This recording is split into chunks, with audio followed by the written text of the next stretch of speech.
What is going on, ladies and gentlemen of YouTube? My name is Prodigy, and welcome to another video on the channel. Today, guys, we're going to be covering once again the Kingdom Hearts 2 Ultimania, the main Nomura interview. Now, this will be the final video talking about the main Nomura interview for the original Kingdom Hearts 2 Ultimania. After this, we'll be covering the scenario mystery section of the original Kingdom Hearts 2 Ultimania. Final Mix will be coming directly after this, and we'll be doing the main Nomura interview for Final Mix and scenario mysteries for the Final Mix Ultimania as well, because they did release two separate books for Kingdom Hearts 2. I kind of wish they did that with Remind for Kingdom Hearts 3, but maybe it's still a possibility. The main Nomura interviews, for those of you that have been along with me on this Ultimania journey, you guys know that the main Nomura interviews cover the more generic information, still interesting stuff, but more so things about like how they made a certain song, what went behind Disney Worlds, and things that I would probably say that a more casual audience would probably understand, compared to the scenario mysteries,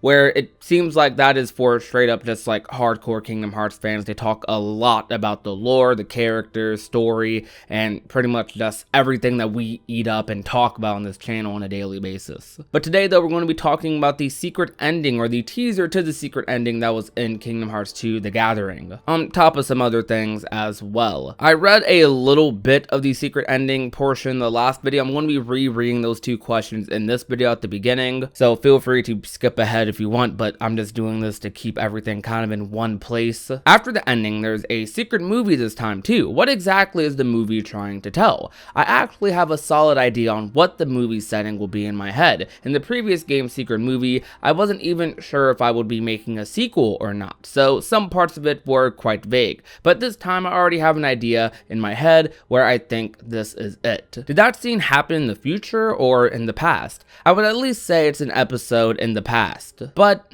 how should I say this? It's in the past, but you can also think it's in the future, something like that. Who are the three armored people? Those three are completely new people who haven't shown up at all. In fact, I've already thought of their names. Back when I was making that movie, I only had their settings, but now I've even drawn their faces to give myself a clearer image of them. Alright, so pausing right there. It's kind of interesting how Nomura, even back then in like 2005-06, already had Terra, Aqua, and Ventus kind of mapped out, because Birth by Sleep wouldn't come out until like 2010, 5 years later, but he already had these characters' settings, or at least their faces, pretty much like drawn out. I wonder how far he went with all of that though. Birth by Sleep didn't really deviate too much from what that secret ending, or what even the Final Mix secret ending offered to us, so it is pretty believable that Nomura probably had like most of Birth by Sleep, if not all of it, or the general premise of what the game was going to be about, all ran out and kind of set in stone. I mean, the exact scene that's in the secret ending is in Birth by Sleep, actually, just not in CGI. But very cool to know that he already had like ideas for this, and it wasn't just something that was like just thrown out there. He put a lot of thought into it seems. But continuing, the King, Sora, and Riku's Keyblades were there too.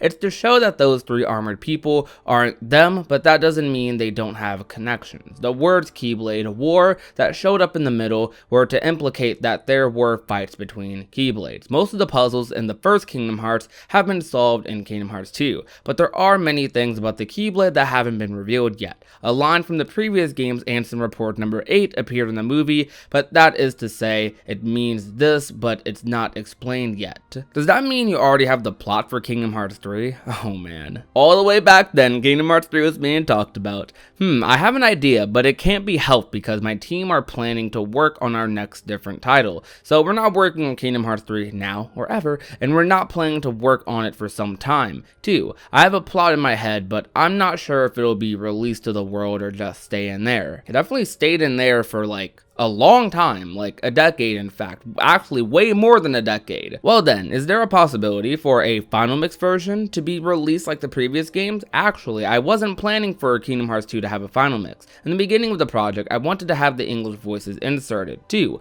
but the disk space was almost full and the recording of the English voice got delayed, so that plan couldn't be realized. Compared to Final Fantasy, there's a high demand for the English version of Kingdom Hearts. I assume it's because there are many fans who came in been through Kingdom Hearts Final Mix, so it felt quite weird to play Kingdom Hearts 2 in Japanese when they played the previous game in English. Thanks to Kingdom Hearts Final Mix selling very well, many fans think the English voices are meant for Kingdom Hearts, so right now I'm in the middle of wondering what to do about Final Mix. It's very funny reading like that part because you always think about like the sub versus dub argument we have over here, but in Japan, for Kingdom Hearts at least, it might be kind of similar for them. They experience some things in English like Kingdom Hearts, and like Nomura said here, it feels weird for some of them to hear Kingdom Hearts in Japanese, to go as far as to say that English voices are meant for Kingdom Hearts. But it's really crazy, dude. Like, this interviewer had no idea. He asked, does that mean you already have a plot for Kingdom Hearts 3?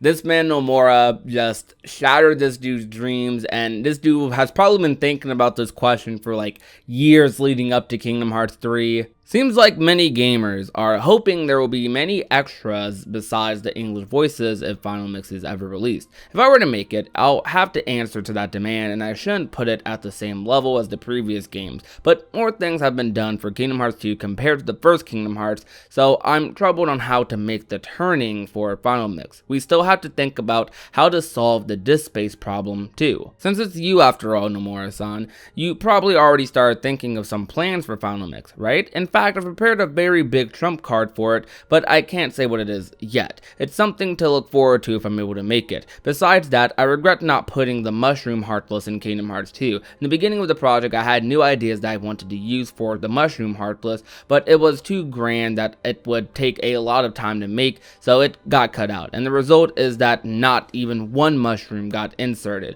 As staff kept saying, something's missing, oh yeah, there's no mushroom. If we can make a Final Mix, I would like to add the mushrooms in, and you sure did. By the way, you seem to be working on the international version now. Are you adding anything extra in that? Nope, not much. We're making the North American version in 3 months, so localizing, translating, it is pretty much the only thing we can do. After that, there's the European version, so if I were to work on Final Mix, it'll have to be after that. Nothing too much to really comment on there, aside from the Mushroom Heartless being in Kingdom Hearts 2. I definitely found those mushrooms like a lot more fun than Caged One's mushrooms. I'm not gonna lie, even to this day, I'm not fully like aware of what to do whenever I encounter those things. I know like based off of some of their movements and what they're doing, they're supposed to use a certain type of magic spell, but I always like just ran past them because they kind of annoyed me as a kid, and even now just like looking at them standing there, not a regular Heartless I can just like defeat. But I don't know, I'll probably go back one day, whether it be on a live stream or whatnot, and try to platinum Kingdom Hearts 1,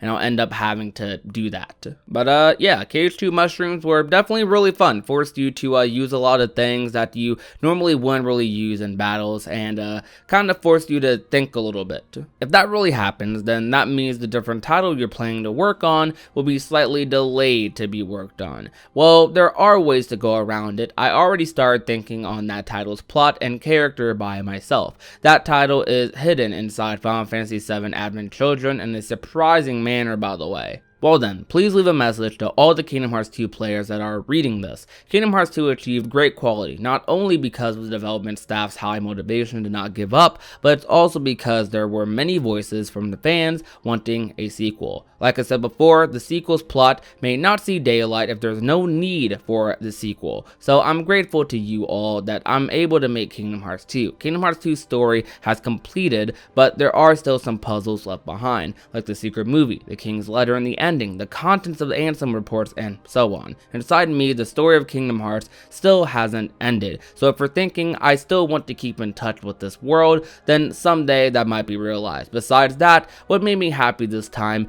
is that the people around me told me it's quite common to be moved by video games, but Kingdom Hearts 2 is the first to give me a warm feeling. The heart is the theme of Kingdom Hearts, so if I get the chance to make a sequel again, I would like to make something that'll stay or appeal something to the heart. And then the final comment, a secret of the game that only he knew. Xehanort's name has two meanings. When you spell it in Roman alphabets and rearrange them without the X, they'll spell no heart and another. These meanings are connected to the secret movie. Ah, man, that whole another theory kind of just wrapped around. I never knew Nomura acknowledged that, actually. This is my first time ever reading this part. Obviously, the no heart part is like obvious, but we all kind of came to our own conclusion that another was part of the name, but I never knew Nomura acknowledged that part. But I mean, of course he knew, but I never seen him do it in an interview before. That's very interesting, because we haven't seen that actually come into play yet. We've seen no heart come into play, but we haven't seen another come into play, though we all are still theorizing today about what another means and what like those connections might be. But the simple interpretation is another meaning another Xehanort, the original Xehanort though, so that would be a little weird. But that was a very special message from Nomura. Pretty heartfelt. You could tell that he meant that genuinely. It was pretty sincere. I really like one thing about the message, and it kind of like deconfirms a common interpretation in the community. Kingdom Hearts definitely could have ended at Kingdom Hearts 2. Some people thinking it should have. The series should have never continued, because after Kingdom Hearts 2, Osaka team for the most part like took over, and there was a whole big divide between like Osaka team and Tokyo team and whatnot. Tokyo team's still around. They kind of help with previous Kingdom Hearts games, but Osaka team is the main Kingdom Hearts team at the moment. Here, Nomura pretty much says that in his heart, Kingdom Hearts like hasn't ended, and there's a lot of secrets to unravel, and that's pretty cool, because like it's nice that he still to this day, even like I see signs of like what's in Kingdom Hearts today still in this message, on how he like wants like people to theorize. He wants people to speculate, and that his main purpose behind making the series is to just let people have fun, get immersed into the story, into the lore, theorize, speculate about what's going on. Kingdom Hearts 2 was a very, very special game though. It was a extremely special game, one that is still very close to my heart to this day. Even though like I personally like Kingdom Hearts 3 a little bit better nowadays, Kingdom Hearts 2 was my favorite Kingdom Hearts game for a pretty decent while, and Kingdom Hearts 2 really, like, for a lot of people, cemented their love for the series, and it's probably one of the most replayable like action RPGs like I've ever played like in my life. It's so good. I mean, I was playing it earlier today, actually. Like, Kingdom Hearts 2 is just a really, really amazing video game. A masterpiece, some would dare say. And I just love it. I love the game like so much. But that's going to be about it for today's video though, guys. That's going to be about it for the main Nomura interview. In the next Ultimania video, we'll be covering the scenario mysteries for the Kingdom Hearts 2 Ultimania, where we'll be covering a lot more about the lore of the series, so stay tuned for that. But if you guys enjoyed today's video though, leave a like, share the video with a friend or a family member, and last but not least, if you have not already and want to become a part of the union, all you have to do is that red little subscribe button down below. My name is Prodigy, and I will talk to you guys soon. Peace out.